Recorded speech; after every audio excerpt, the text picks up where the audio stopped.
We're ready for the start. They're off.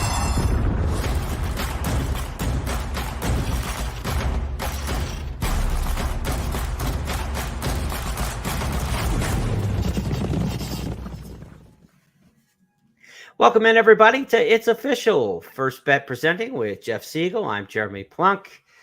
It's the night before Christmas, Jeff Siegel. That means the Breeders' Cup PPs come out tomorrow for the pre-entry. So this is our last chance without a big stack of paper to get to work. But we're going video work this week. We've already got plenty to do. I can't wait for tomorrow. I'm ready to dive in. But you're right. The preparation already has begun for us. Now there have been none of these horses have really raced in the last few weeks. So we've got the workouts to fill in the gap. And sometimes, Jeremy, we can put too much emphasis on the works.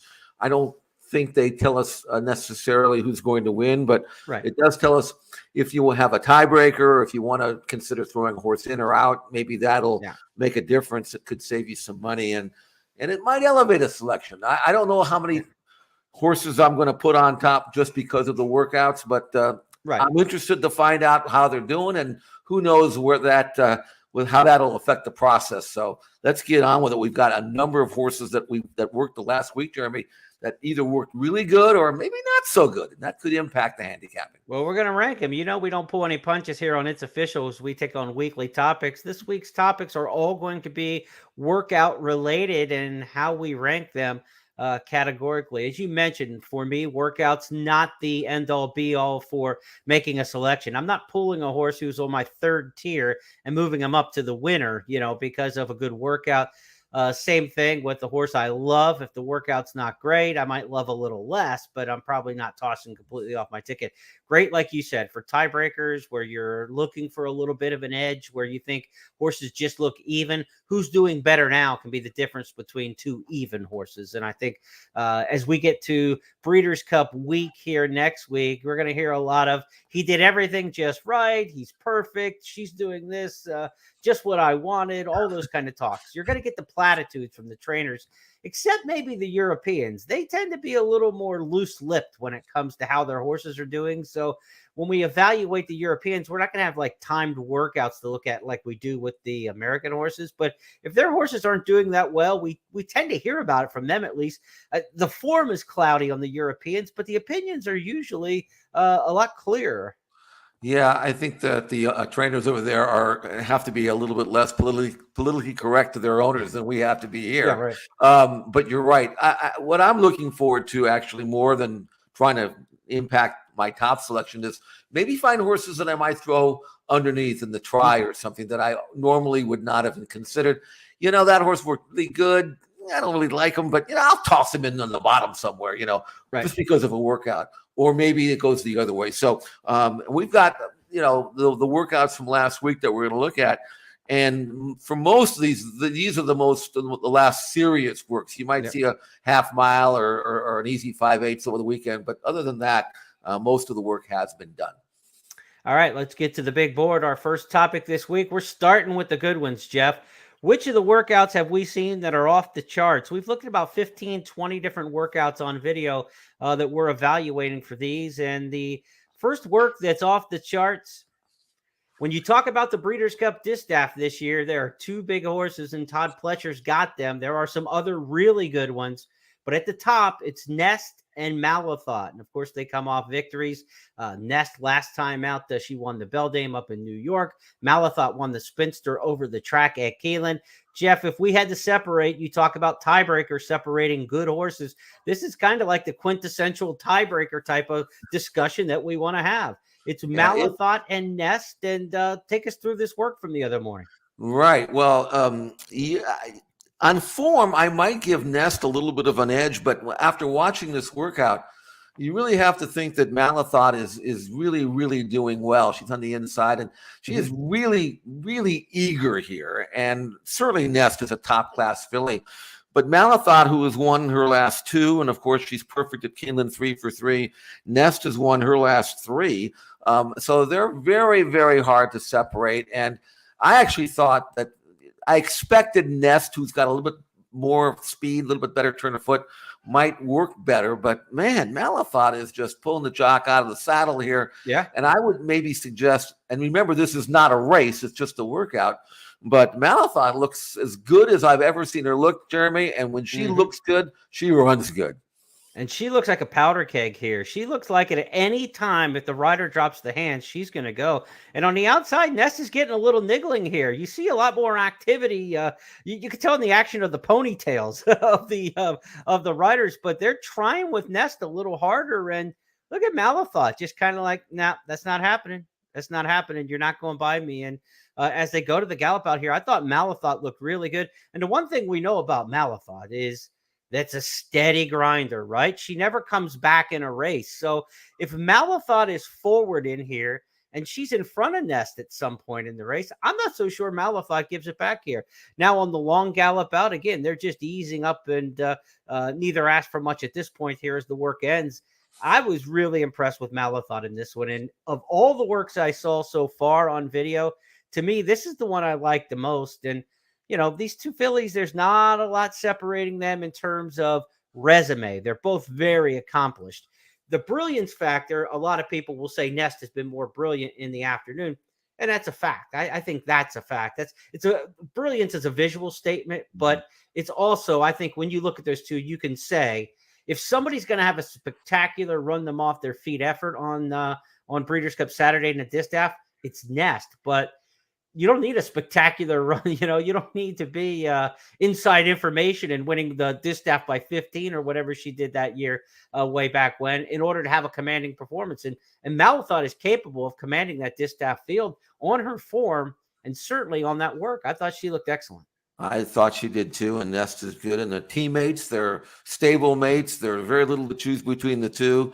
I just we're blown away. You know, this wasn't off the charts work, you know, for both, but specifically for Malafat. She has never, ever, ever been better.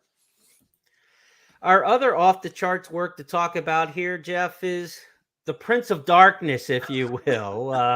In the dark with the glowing light last week, it was Flightline. He's now arrived on the scene at Keeneland, but his last work at Santa Anita with the blinking lights, we're not going to see a lot early, but I know you're going to like what you see late. I mean, this was a great work for what you could find of it, see of it. You're not seeing anything till maybe inside the eighth pole, but I can tell you from the top of the stretch to the clubhouse turn, he was just cruising and going fast. I mean, 3/4 on 11 and 4. You can't time the horse. You can time the flashlight. So I guess the time was pretty good. This is at 6:30 in the morning when it's still really dark here in California. But from here on in, you're going to see Flightline really not only accelerate, but do it under wraps, breezing, striding out in powerful fashion. I mean, he has not taken any kind of forward move since his Pacific Classic runaway win. He's still under a tight hold through the lane. He's going to come from the quarter pole to the wire on my watch in 24 flat, but he's going to really gallop out strongly after that, all the way out to the half-mile pole. So not only is he sharp, but he is dead fit and with a great bottom underneath him. And there's no reason to believe he will do anything other than run the race of his life at Keeneland and Breeders' Cup Classic. And for Flightline, this was, again, his final work on Saturday, the 22nd at Santa Anita. He arrived at Keeneland on Monday, the 24th. He hit the track for light jog gallop this morning on the 25th. John Sadler has him slated to work this coming Saturday. So 1 week out from the Breeders' Cup will be the final workout for Flightline. What do you expect to see in that one, Jeff? A very easy, maybe 5/8 or half, maybe nothing farther than that. You know, you just want to keep him happy, kind of take him over for the race the following week. But the serious work has been done, and not a whole lot of serious work had to be done. He just ran 1.25 miles and won by 20 lengths. So I'm not sure how much fitness he has lost, if any. But it's nothing. It's nothing going to be anything fancy. It's just a maintenance work that will come up, and then he'll be ready to roll. All right, back to the big board as we take a look at our second topic here on the workout edition of It's Official. These are the good and positive workouts. You know, not quite off the charts, but certainly we think the horse has got something out of them. Laurel River. Let's talk about a horse I know you like for the potential in the Breeders' Cup Distaff. Laurel River, trained by Bob Baffert, one of the dirt mile horses for this year's Breeders' Cup. That should be one of the main contenders in there. Jeff, you liked his work in company back on the 16th. Let's take a look at that one from Santa Anita in XBTV. Really sharp in this workout. You can see how keen he is on the outside. He wants to get it on. Laurel River, of course, won the Pat O'Brien last time out, 7/8 and 21-1. Before that, he had won a couple of mile races, one last year off, and then off the layoff, he won by almost 5. He is a better miler than he is a sprinter, and he would be a major contender in the sprint if Bob Baffert chose that race. But he's going to run in the mile, and you can see him drag the rider here on the outside. He wants to get it on. He's going to go in a minute flat. He could have gone in 58, and there's no reason to go that fast. In fact, after this work, the following week, he came back and worked another strong 5/8 of a mile in 59-2. But you can see him here, just cruise control. And when you look at a workout like this, and then you combine that with his recent form, you have to think Laurel River is going to be really hard to beat in the Breeders' Cup Dirt Mile as he kind of cruises up, opens up at will, still never being asked to drop. So a really sharp work, followed up by another sharp work, and then he'll have probably one more left to go as well. So Laurel River coming up to the race, Breeders' Cup Dirt Mile in peak form. This is one, too, that had been off almost an entire year from September 21st or September of 2021 all the way to July 31st when returning at Del Mar this year. You wonder, after a big race in the Pat O'Brien, would a horse like that bounce, right? Too much too soon after a long layoff. So those are the kind you really want to watch the workouts for. Laurel River. The story after the race is he looks like he's coming up to the Breeders' Cup better than he did into the Pat O'Brien. So there is no bounce expected here whatsoever, and plenty of time between races to alleviate that. He was actually supposed to run back in the Awesome again, but he'd already had his win and you're in ticket paid for in the Pat O'Brien. And Bob thought that was kind of not necessary. He had actually ended up running 1-2 anyway in the race with Defunded. So the decision was made several weeks ago just to point and train him up for this race. And you mentioned the long layoff. He went from September 21st of last year to July of this year. So that's 10 months. And off the layoff, he won by 5 and looked great doing it. So he's not the kind of horse that needs recency. I think the timing is perfect for Laurel River. Let's take a look at another of the good and positive works. We gave you Laurel River for the Dirt Mile. Next up in here, we're going to take a look at one for the Classic.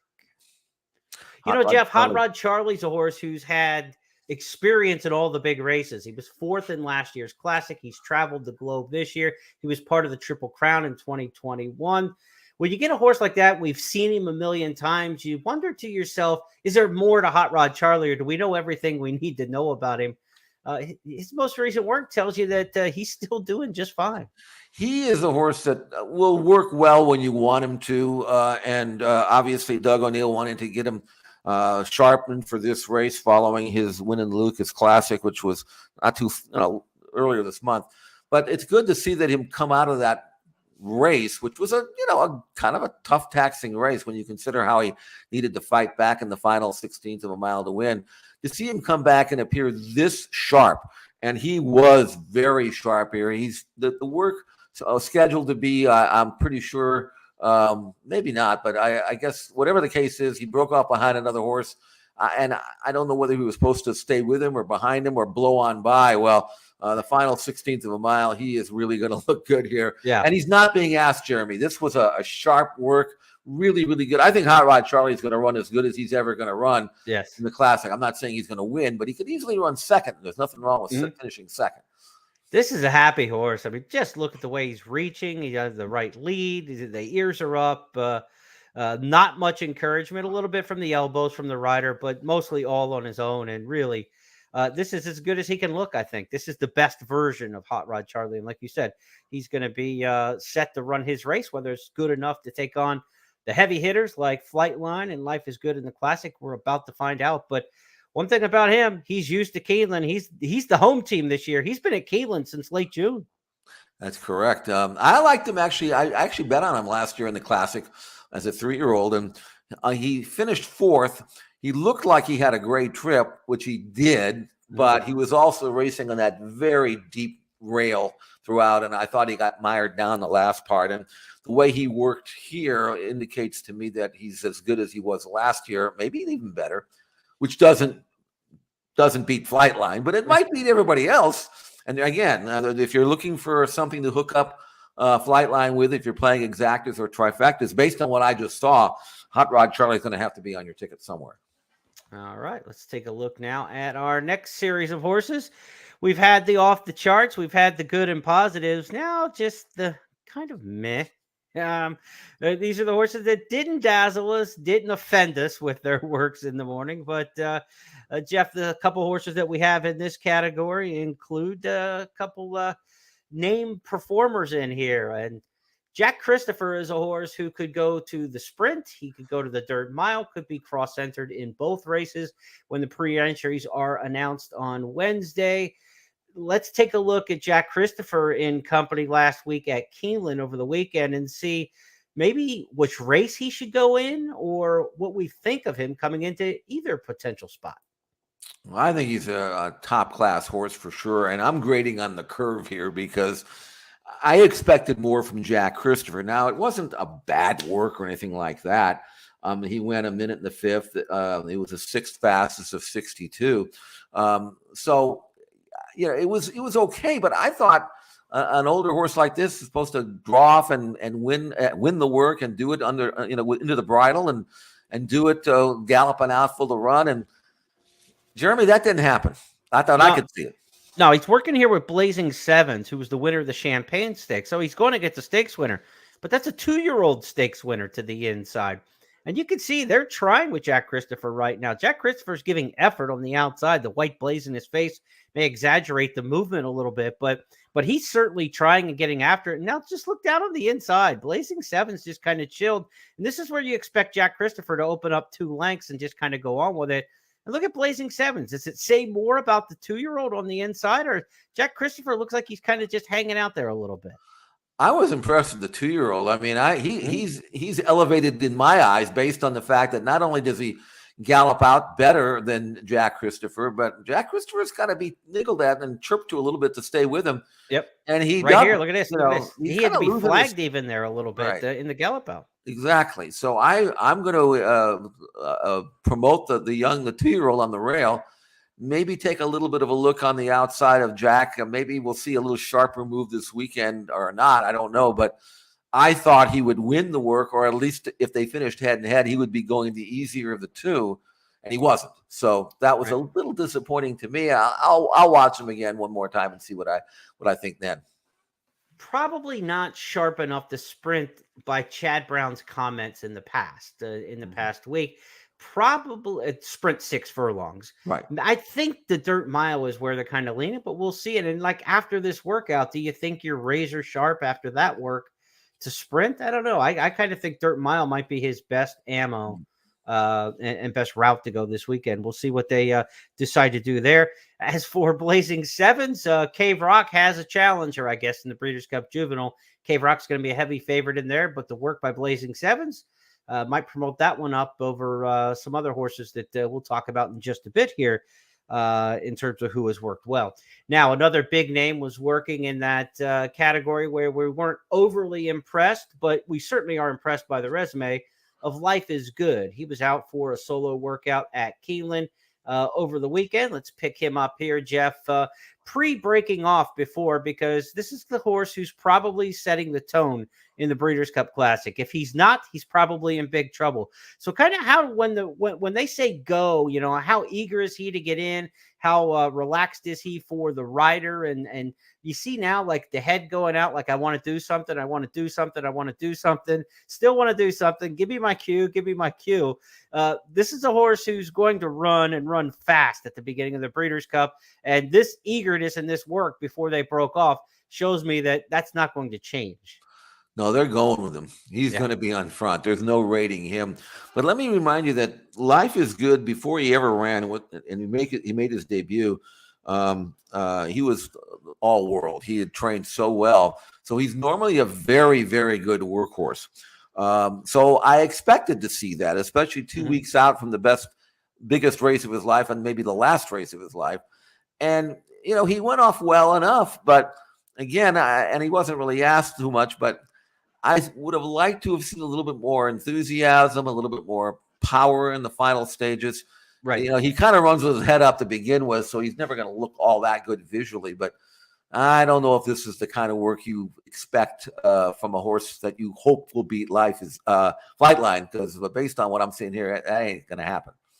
Better early than late, right? And that's not the recipe for him. I mean, he needs to get stamina for 1.25 miles. That's the big question mark with him, right? We know he's fast. We know he's a great miler. He blew the doors off of everybody in last year's Breeders' Cup Dirt Mile. To me, it's about beyond the wire, the gallop out, everything that goes with it. And to me, this isn't just the fantastic work by him. It's not a bad one, but I don't know that you look at this and say, I want him at 1.25 miles. I thought it was better early than late. I agree. I mean, it was not a bad work, but if you're going to beat Flightline, right, you don't want that wasn't a bad work. You want a great work. And I didn't see it here. And the strategy is obvious. He's going to the front, and Flightline will sit behind him, and then from the quarter pole home, we'll find out what Life is Good is capable of doing. You don't want to work that's labeled kind of meh. Is what you're saying. To beat Flightline. Hey, if that was a maiden, it would be good. But if he's running against Flightline, you need better than good. Let's go to our fourth topic as we go down the totem pole of workouts here and prep for the Breeders' Cup. These are the ones that we've deemed disappointing, and it's a pair of 2-year-olds to start off here. Jeff, one of the toughest prep races we saw this year was the Breeders' Futurity at Keeneland, where Loggins and Forte really went after each other. It was a throwdown for the entire final quarter mile where those juveniles really got down and got after it. Soon thereafter, Loggins was declared to be a non-contender for the Breeders' Cup, where Brad Cox and company said, we'll wait for next year in the 3-year-old campaign with him, which we both salute as a good decision. Mm-hmm. As for the winner of that race, it was really important to see Forte come back to the workout tab. And we saw that in company over the weekend at Keeneland. So let's go back to Forte against Lost Ark. Now, this is a horse, Jeff, Lost Ark, who ran in that Breeders' Futurity as well, and got beat 10 lengths when running 6th by the winner here, Forte. They're back in company. Forte is your runner on the outside.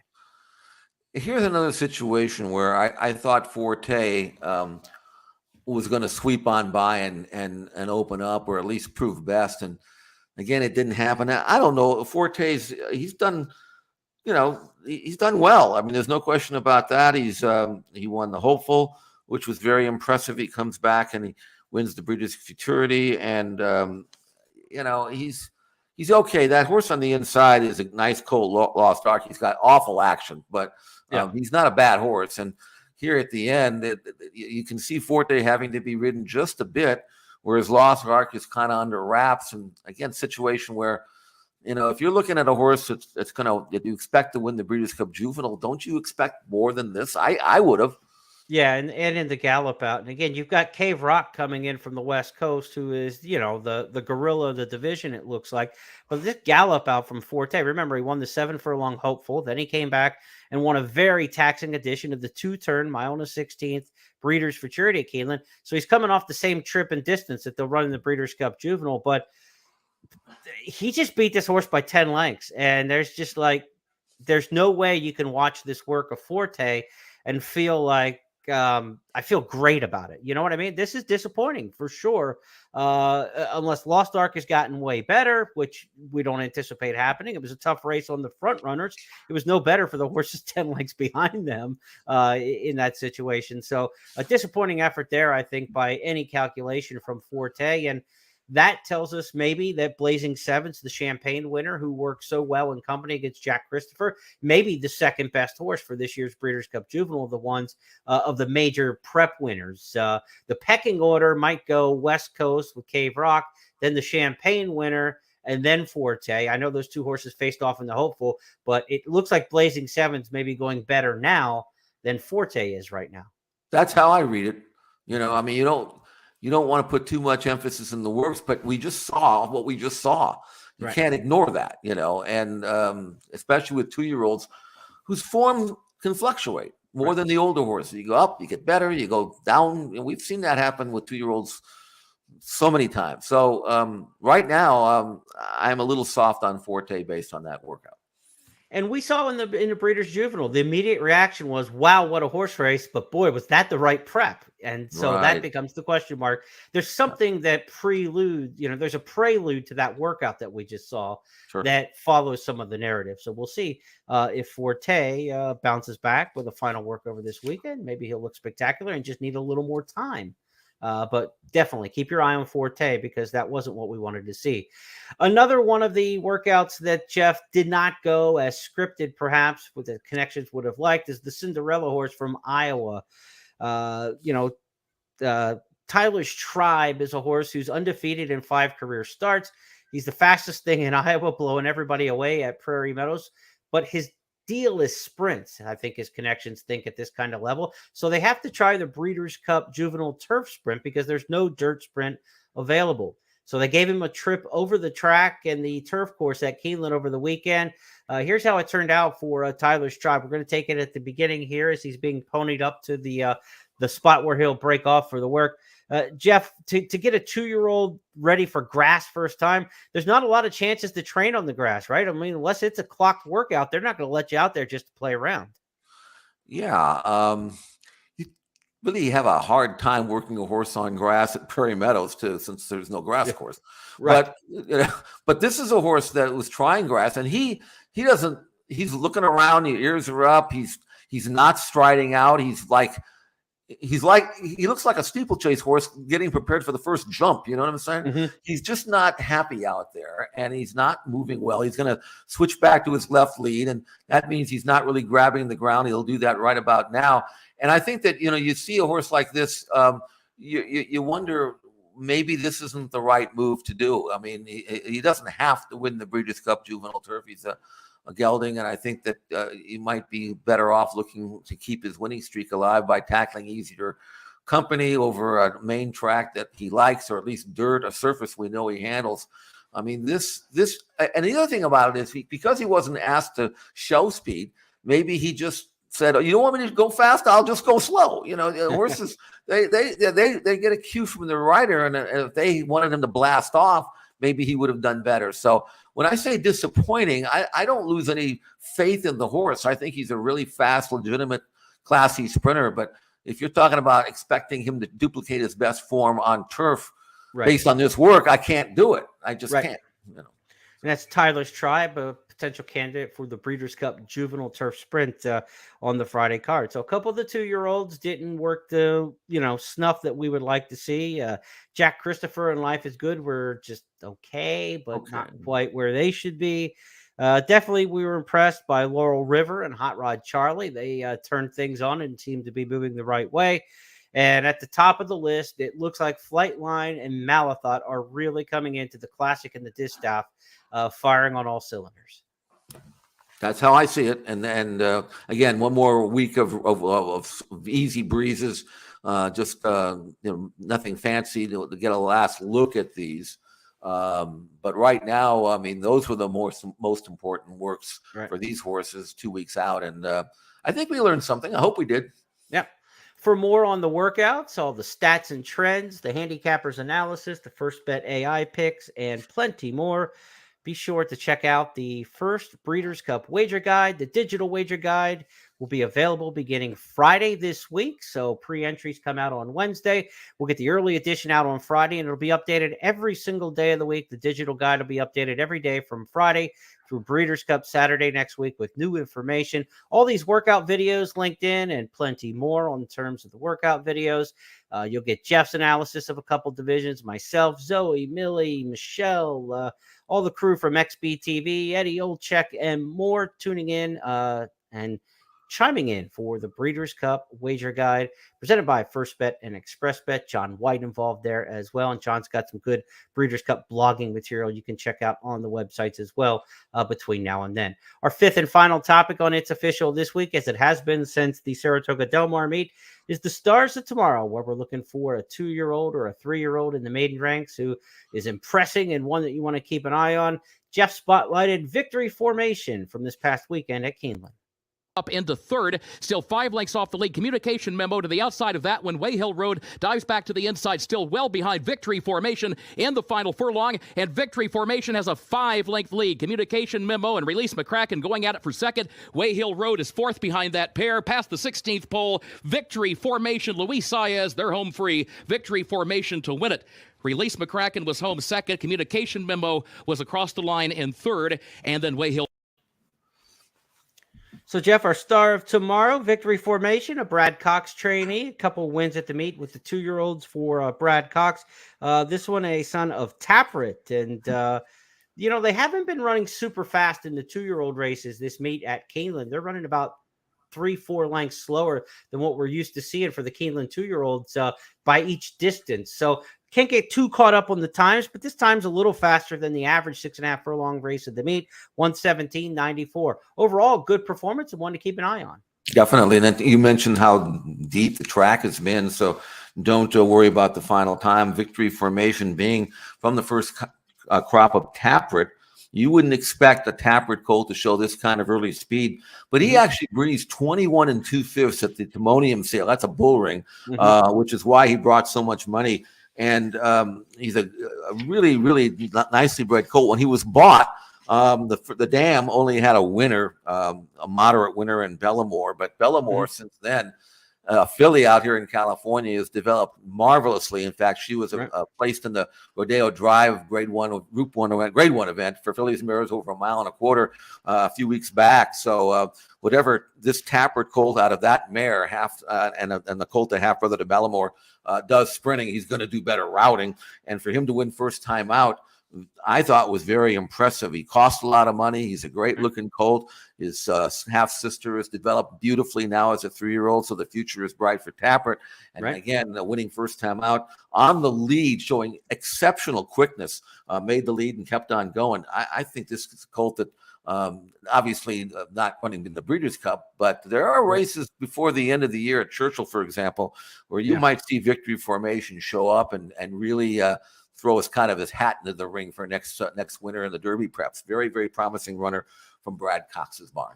Yeah, you got the Kentucky Jockey Club Thanksgiving weekend. Then down at Fairgrounds, they got that Gun Runner Stakes that's in December now that preludes the LeCompte and the Risen Star and Louisiana Derby Trail. Plenty of great places to run at Oaklawn's entire series as well, where Brad Cox frequents as well. So we're going to see Victory Formation in those kind of races, being given his health. If he's fine, he's going to be in those kind of races certainly throughout the winter and the spring. That's going to wrap up our main topics as we looked at a lot of the Breeders' Cup workouts this week on It's Official. Also want to note no video for these, but a couple name workouts this morning at Keeneland towards the Breeders' Cup. Jeff, Rich Strike, the Kentucky Derby winner, worked 5 furlongs in 1:02.3. Slow final time, but he walked the first quarter and then went 36.2 the final 3/8. That's kind of what you expect with him given his running style. So he seems to be on, his normal par. And then we had 2 really good sprinters. Last year's Breeders' Cup sprint winner Aloha West and last year's champion sprinter Jackie's Warrior. They both worked this morning, 58.3 the time for both of them. So certainly on the clock, we didn't get to see it. They were pre-dawn early works, and I don't believe any video available those at this point in time as we record our podcast. So Aloha West, Jackie's Warrior, kind of a nice showdown for the sprint. Yeah, I mean, that sprint's going to be loaded. Everybody expects Jackie's Warrior to win it and be heavily favored, but I don't know how much confidence you can have in that, especially when you have other horses in the race that can go at him early. So, really, we had a surprise winner last year, but who knows how the form will hold this year. We'll find out with the pre-entries tomorrow who's going where and who prefers which race. So that'll kind of help us a little bit going into the final 10 days before the race to try to figure out how to separate these outstanding sprinters. That'll make for a great race and a great gambling race, I think, as well. That'll wrap up this week's It's Official podcast. Reminder, Jeff and I will put out some videos on social media after the pre-entries and through Breeders' Cup Day. A little 2-minute handicapping video podcast to give you some shorts on what to look for, what's going on news-wise and handicapping-wise as the Breeders' Cup puzzles all are presented to us to start breaking down. On behalf of everybody at First Bet, I'm Jeremy Plonk for Jeff Siegel. Have a great week. We'll talk to you Friday as we have our first call podcast for the weekend. Good luck, everybody.